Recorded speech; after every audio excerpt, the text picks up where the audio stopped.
Guys, this is it. If you make this tandoori paste, tandoori masala marination, you are not going back to anything. I have got mayo, about half cup in this. I'm using just a vegetarian one, and then I'm using half cup of cream cheese. Okay, so half cup cream cheese, half cup mayo, and about 2 to 3 tablespoons of hung yogurt.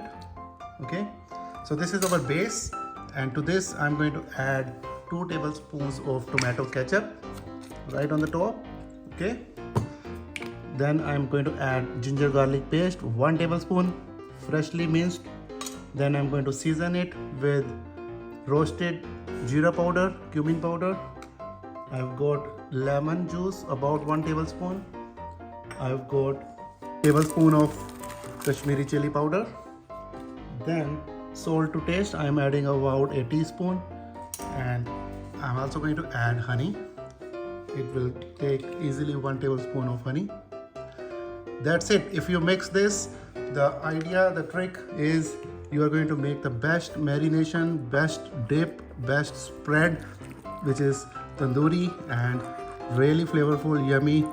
I'm also going to add kasuri methi after I mix this, and so adding 1 tablespoon of kasuri methi.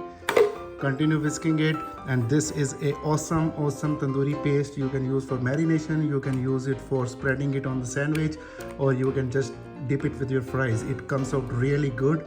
You can adjust salt and the spice with the Kashmiri chili or the red chili according to your taste. Rest everything just use, as I said, whisk it properly. There should be no lumps. Because of cream cheese, it is a little difficult to whisk.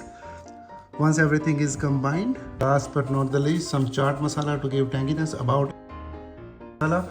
So finishing it with kasuri methi, chaat masala, mixing it, make sure everything gets combined, and you can use it as a spread, you can use it as a marination, as a dip for your fries.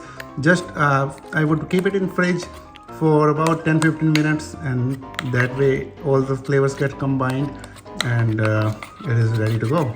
Thank you for watching, guys. Like, subscribe and share. Bye bye.